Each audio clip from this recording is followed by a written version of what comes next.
ನಮಸ್ಕಾರ ವೀಕ್ಷಕರೇ, ನೀವು ನೋಡ್ತಾ ಇದ್ದೀರಾ ಗ್ಯಾರಂಟಿ ನ್ಯೂಸ್. ನಾನು ಶ್ರುತಿ. ಇದು ಧನಂಜಯ್ IPS ವಿಶೇಷ ಕಾರ್ಯಕ್ರಮ. ಪ್ರಮುಖವಾಗಿ ಸಾಧಿಸುವ ಛಲ ಹೊಂದಿದ್ರೆ ಸಾಕು, ಏನನ್ನಾದರೂ ಕೂಡ ಸಾಧಿಸಬಹುದು ಅಂತ ತೋರಿಸ್ಕೊಟ್ಟಿದ್ದಾರೆ ಈ ಸಾಧಕ. ಯಾಕಂದ್ರೆ ಸಾಧನೆಗೆ ಸಿರಿತನ, ಬಡತನ ಇದ್ಯಾವುದು ಕೂಡ ವಿಷಯ ಆಗಲ್ಲ. ಆದ್ರೆ ಮನಸ್ಸೊಂದಿದ್ರೆ ಸಾಕು, ನಾವು ಸಾಧಿಸಬಹುದು ಅಂತ ತೋರಿಸ್ಕೊಟ್ಟಿದ್ದಾರೆ. ಅನೇಕರಿಗೆ ಸ್ಫೂರ್ತಿಯಾಗಿದ್ದಾರೆ. ಪ್ರಮುಖವಾಗಿ ಈ ಬಾರಿ UPSC ರಿಸಲ್ಟ್ ಬಂದಾಗ 22 ಜನ ನಮ್ಮ ಕರ್ನಾಟಕದವರೇ ಆಯ್ಕೆ ಆಗಿದ್ದಾರೆ ಅನ್ನೋದು ಬಹಳ ಹೆಮ್ಮೆಯ ವಿಚಾರ ಆಯಿತು. ಒಂದೊಂದೇ ವಿಚಾರಗಳನ್ನ, ಒಬ್ಬೊಬ್ಬರ ಸಾಧನೆಗಳನ್ನ ಕೆದಕ್ತಾ ಹೋದಾಗ ಅವರ ಹಿಂದೆ ಕೂಡ ಅಷ್ಟೇ ಪರಿಶ್ರಮ ಇತ್ತು ಅನ್ನುವಂತಹ ವಿಚಾರಗಳನ್ನ ಕೂಡ ನಾವು ಗಮನಿಸಬೇಕಾಗುತ್ತೆ. ಅರೆ, ನಾನು ಎಕ್ಸಾಮ್ ಮಾಡ್ತಾ ಇದ್ದೀನಿ, ಬರಿತಾ ಇದ್ದೀನಿ, ಆದ್ರೆ ಆಗ್ತಾ ಇಲ್ಲ ಅಂತ ಕೈ ಚೆಲ್ಲಿ ಕೂತ್ಕೊಂಡ್ರೆ ಏನು ಮಾಡೋದಕ್ಕೆ ಸಾಧ್ಯ ಇಲ್ಲ. ಮರಳಿ ಪ್ರಯತ್ನ ಮಾಡಿ ಅಂತ ದೊಡ್ಡವರು ಹೇಳಿದ್ದಾರಲ್ಲ, ಆ ಮಾತು ನಿಜ ಅಂತ ಧನಂಜಯ್ ಅವರ ವಿಚಾರದಲ್ಲಿ ಗೊತ್ತಾಗ್ತಾ ಇದೆ. ಎನಿವೆ, ಇವತ್ತು ಆ ಸಾಧಕ ನಮ್ಮ ಜೊತೆಗಿದ್ದಾರೆ. ಅವರ ಸಾಧನೆಗೆ ಸ್ಫೂರ್ತಿ ಏನು, ಹೇಗಿದನ್ನ ಸಾಧಿಸೋದಕ್ಕೆ ಸಾಧ್ಯ ಆಯಿತು ಅಂತ ಮಾತನಾಡೋದಕ್ಕೆ, ಅವರ ಇಡೀ ಜರ್ನಿಯನ್ನ ಮಾತನಾಡೋದಕ್ಕೆ ನಮ್ಮ ಜೊತೆಗೆ ಸಾಧಕ ಧನಂಜಯ್ ಅವರು ಕೂತ್ಕೊಂಡಿದ್ದಾರೆ. UPSC 554ನೇ ರ್ಯಾಂಕ್ ಅನ್ನ ಪಡೆದುಕೊಂಡವರು.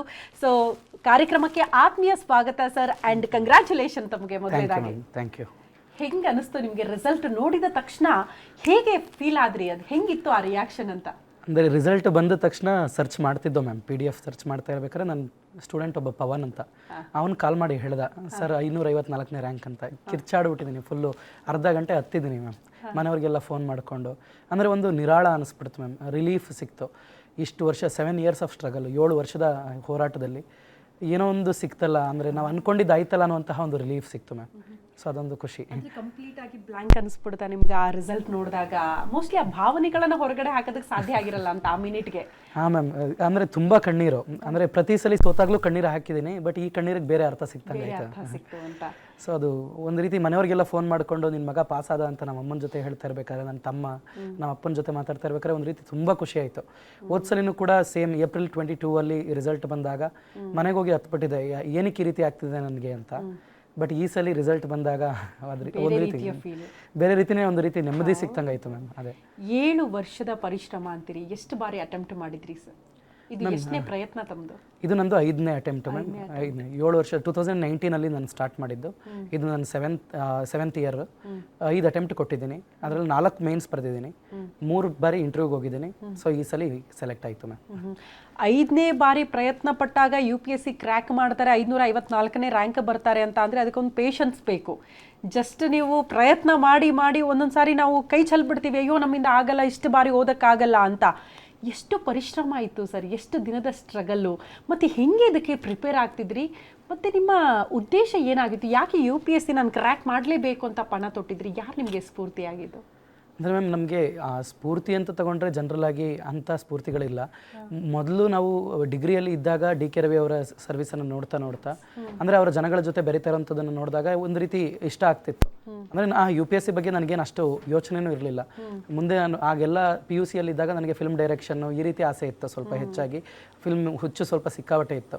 ಸೊ ಡೈರೆಕ್ಷನ್ ಕೋರ್ಸ್ ಸೇರ್ಕೊಳ್ಳೋಣ ಅಂತ ಹೇಳಿ PUC ಯಲ್ಲೇ ಮನೇಲಿ ಕೇಳಿದ್ದೆ, ನಾನು ಸೇರ್ಕೋತೀನಿ ಅಂತ. ಮನೆಯವರು ಆಲ್ರೆಡಿ ಯಾವುದೋ ಓದೋದಿರಬೇಕು ಅಂತ ಒಪ್ಕೊಂಡು ಬಿಟ್ಟಿದ್ರು. ಇಲ್ಲ ಬೇಡ ಅಂತ ಹೇಳಿ ನಮ್ಮ ರಮ್ಯಾ ಮ್ಯಾಮ್ ಅಂತ ಇದ್ದಾರೆ, ಸೊ ನಮ್ಮ ಇಂಗ್ಲೀಷ್ ಟೀಚರು, ಅವ್ರು ಹೋಗಿ ಡಿಗ್ರಿ ಮಾಡ್ಕೊಂಡು ಬಾ, ಆಮೇಲೆ ನೋಡೋಣ ಅಂದರು. ಸೊ ಡಿಗ್ರಿಗೆ ಬರ್ತಾ ಏನಾಗ್ತಾ ಬಂತು, ಓದೋದ್ರಲ್ಲೇ ಏನಾದರೂ ಒಂದು ಮಾಡೋಣ ಅಂತ ಆಗ್ತಾನೆ ನಂದಿನಿ KR ಮ್ಯಾಮ್ ಅವ್ರದ್ದು ಕೂಡ ಫಸ್ಟ್ ರ್ಯಾಂಕ್ ಬಂದಿತ್ತು. ಸೊ ಅವ್ರದ್ದು ಫಸ್ಟ್ ರ್ಯಾಂಕ್ ಬಂದಿದೆ ಅಂದರೆ ನಾವು ಏನಾದರೂ ಟ್ರೈ ಮಾಡಬೇಕು ಅಂತ ಹೇಳಿ ಒಬ್ಬರು KPSC ಆಫೀಸರ್ ಯೂಟ್ಯೂಬ್ ಚಾನಲಲ್ಲಿ ಹೇಳ್ತಿದ್ರು. ಅವ್ರು ನೋಡಿದಾಗ ಹೌದಲ್ಲ, ನಾವು ಮಾಡ್ಬೋದು ಅಂತ. ಅದಾದಮೇಲೆ UPSC ಎಲ್ಲ ಮಾಡ್ಲಿಕ್ಕಾಗಲ್ಲ, ನಮಗೆಲ್ಲ ಇಂಗ್ಲೀಷ್ ಬರಲ್ಲ, ಸೊ KPSC ಮಾಡೋಣ ಅಂತ ಅನ್ನಿಸ್ತು. So KPSCಗೆ prepare ಆಗ್ತಿದ್ದೆ. KPSCಗೆ ಎಷ್ಟು ಪ್ರಿಪೇರ್ ಆಗ್ತಿದ್ದೀವಿ ಇಲ್ಲ, ಇನ್ನೇನು UPSCಗೂ ಪ್ರಿಪೇರ್ ಆಗಬೇಡ, ನೋಡೋಣ ಇಂಗ್ಲೀಷ್ ಎಷ್ಟು ಕಷ್ಟ ಆಗುತ್ತೆ, ಒಂದ್ಸಲಿ ಪ್ರಯತ್ನ ಪಡೋಣ ಅಂತ ಹೇಳಿ ಸ್ಟಾರ್ಟ್ ಮಾಡ್ದೋ. 2019 ಯಾವಾಗ ಜರ್ನಿಯನ್ನು ಸ್ಟಾರ್ಟ್ ಮಾಡಿದೆ, ಆಗ ಸ್ವಲ್ಪ ಇದನ್ನು ಮಾಡಲಿಕ್ಕೆ ಅಂತ ಬಂದಿದ್ದೀವಿ, ಏನಕ್ಕೆ ಬಿಟ್ಟು ಹೋಗಬೇಕು ಅಂತ. ಸೊ ಪ್ರತಿ ಸಲ ಫಸ್ಟ್ ಅಟೆಂಪ್ಟಲ್ಲಿ ಒಂದು ಪ್ರಿಲಿಮ್ಸ್ ಆಯಿತು. ಸೊ ಅದು ಪ್ರಿಲಿಮ್ಸ್ ಆಗಿದ ತಕ್ಷಣ ಏನಿಸ್ತು, ಮತ್ತೆ ಒಂದು ಮೋಟಿವೇಶನ್ ಸಿಕ್ತಂಗಾಯಿತು. ಬಟ್ ಸೆಕೆಂಡ್ ಅಟೆಂಪ್ಟ್ ಪ್ರಿಲಿಮ್ಸ್ ಆಗಲಿಲ್ಲ. So third attempt interview, fourth attempt interview, ಇದೇ ಒಂದು ಕಾನ್ಸ್ಟೆಂಟ್ ಮೋಟಿವೇಶನ್ ಆಗ್ತಾ ಬಂತು ಮ್ಯಾಮ್. ಸೊ ಮಾಡಲೇಬೇಕು ಅಂತ ಇದ್ದಿದ್ದೇನಕ್ಕೆ ಅಂದರೆ, ನನಗೆ ಇದನ್ನು ಬಿಟ್ಟು ಬೇರೆ ಆಪ್ಷನ್ ಇರಲಿಲ್ಲ. ಅಂದರೆ BSc ಮುಗಿಸ್ಬಿಟ್ಟು ನಾವು ಹೊರಗಡೆ ಹೋದ್ರೂ ಕೂಡ ಅಂಥ ಒಳ್ಳೆ ಸ್ಯಾಲ್ರಿ ಇರೋಂಥ ಜಾಬ್ಗಳು ಇಲ್ಲ. ಸೊ ಆ ಆಪ್ಷನ್ನು ಇರಲಿಲ್ಲ. ಅದಾದಮೇಲೆ ನೆಕ್ಸ್ಟ್ ಬಂತು ಅಂದರೆ, ನಾನು ಬೇರೆ ಯಾವ ಎಕ್ಸಾಮ್ ಬರೀಲಿಕ್ಕೂ ಇಷ್ಟ ಆಗ್ತಿರಲಿಲ್ಲ. I don't want to consider myself as a failure. ಅಂದರೆ ಬೇರೆ ರೀತಿ ಫೇಲ್ಯೂರ್ ಆಗಿ ಕನ್ಸಿಡರ್ ಮಾಡ್ಕೊಳ್ಳಿಕ್ಕೆ ನನಗೆ ಇಷ್ಟ ಇರ್ತಿರಲಿಲ್ಲ. ಇದನ್ನು ಬಂದಿದ್ದೀನಿ, ಇದನ್ನು ಮಾಡೋಣ ಅನ್ನೋದೇ ಏನು ಒಂದು ಸ್ವಲ್ಪ ಮನಸ್ಸಲ್ಲಿತ್ತು, ಏಮಿತ್ತು. ಯಾವತ್ತಾದರೂ ಒಂದು ನಿಮಿಷಕ್ಕೆ ಅನಿಸುತ್ತಾ ಸರ್ ಇಷ್ಟೊಂದು ಕಷ್ಟಪಡಬೇಕಾ ನಾನು, ಮನೆಯ ಕಷ್ಟಗಳು, ಸಾಲು ಸಾಲು ಸವಾಲುಗಳು, ಅದರ ಮಧ್ಯದಲ್ಲೇ ಓದಬೇಕಾಗಿತ್ತು ನಿಮ್ಮ ಪರಿಸ್ಥಿತಿ ಅಂತ ನಾನು ನಿಮ್ಮ ಹಿನ್ನೆಲೆಯನ್ನು ನೋಡ್ತಾ ಇದ್ದೆ. ಅಷ್ಟು ಬಡತನದಲ್ಲೂ ಕೂಡ ಏನೋ ಮಾಡಬೇಕು ಅಂತ ಹೊರಟಾಗ ಯಾವತ್ತಾದರೂ ಒಂದು ನಿಮಿಷಕ್ಕೆ ಅನಿಸುತ್ತಾ ನಿಮಗೆ, ಬೇಡಪ್ಪ ನನ್ನಿಂದ ಇದು ಸಾಧ್ಯ ಇಲ್ಲ, ನಾವು ಹಿಂದೆ ಸರಿದ್ಬಿಡೋಣ, ಬೇರೆ ಏನಾದರೂ ಕೆಲಸ ನೋಡ್ಕೊಳ್ಳೋಣ? ಮನೆಯ ಪರಿಸ್ಥಿತಿ, ನಿಮ್ಮ ಮನಸ್ಥಿತಿ ಹೆಂಗಿತ್ತು ಅಂತ? ನಾನು ಪ್ರತಿ ಸಲ ಸೋತಾಗಲೂ ಕೂಡ ಒಂದು ರೀತಿ ಇಲ್ಲ, ಇಷ್ಟು ಹತ್ರ ಬಂದ್ಬಿಟ್ಟಿದ್ದೀನಿ, ಇಂಟರ್ವ್ಯೂ ಗಂಟ ಬಂದಿದ್ದೀನಿ ಅಂದರೆ ಮಾಡ್ಬಿಡೋಣ ಅಂತ ಅನ್ನಿಸ್ತಿತ್ತು. ಬಟ್ ಈ ಸಾರಿ ಮಾತ್ರ ತುಂಬ ಫ್ರಸ್ಟ್ರೇಷನ್ ಆಗಿತ್ತು ಮ್ಯಾಮ್. ಏನಕ್ಕೆ ಅಂದರೆ ಇದು 3ನೇ ಸಲ ಇಂಟರ್ವ್ಯೂಗೆ ಹೋಗ್ತಿರೋಂಥದ್ದು, ಆದರೂ ಕೂಡ ಇನ್ನೂ ಆಗ್ತಿಲ್ಲ. ಮತ್ತು ನನ್ನ ತಮ್ಮಂಗೂ ಕೂಡ ನಾನೊಂದು ಬರ್ಡನ್ ಆಗಿದ್ದೀನಿ, ಮತ್ತು ನಮ್ಮ ಫ್ಯಾಮಿಲಿಗೂ ಒಂದು ಬರ್ಡನ್ ಆಗಿದ್ದೀನಿ ಅನ್ನೋದು ಒಂದು ಮನಸ್ಸಲ್ಲಿ ಇರ್ತಿತ್ತು. ನಮ್ಮ ತಂದೆ ಏಜ್ ಆಗಿರೋರು ಕೂಡ, ಅವರು ಕೂಡ ಇನ್ನೂ ಕೆಲಸ ಮಾಡ್ತಾನೆ ಇದ್ರು ಹಳ್ಳಿಲಿ.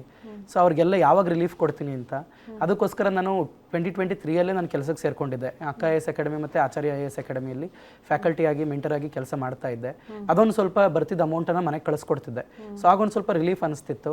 ಬಟ್ ಆದರೂ ಕೂಡ ಏನೋ ಒಂದು ಕರೆಕ್ಟಾಗಿ ಒಂದು ಪರ್ಮನೆಂಟಾಗಿ ಯಾವುದೋ ರೀತಿ ಜಾಬ್ ಇಲ್ಲ. ಈ ಸಲ ಸಾಕು, ಆದರೆ ಆಗಲಿ, ಇಲ್ಲ ಅಂದರೆ ಒಂದು 2 ವರ್ಷ 3 ವರ್ಷ ಬ್ರೇಕ್ ತೊಗೊಂಡು ಸಂಪೂರ್ಣವಾಗಿ ಮನೆಯವರಿಗೆ ಒಂದು ಸ್ವಲ್ಪ ರಿಲೀಫ್ ಕೊಡೋಣ, ತಮ್ಮನ್ನು ಸ್ವಲ್ಪ ಓದಿಸೋಣ, ಈ ರೀತಿ ಎಲ್ಲ ಯೋಚನೆ ಬಂದಿತ್ತು ಮ್ಯಾಮ್. ಈ ಸಲ ಆಗಲಿಲ್ಲ ಅಂದರೆ ಬಿಟ್ಬೇಡ ಅನ್ನೋದೇ ಒಂದು ಮೈಂಡಲ್ಲಿತ್ತು.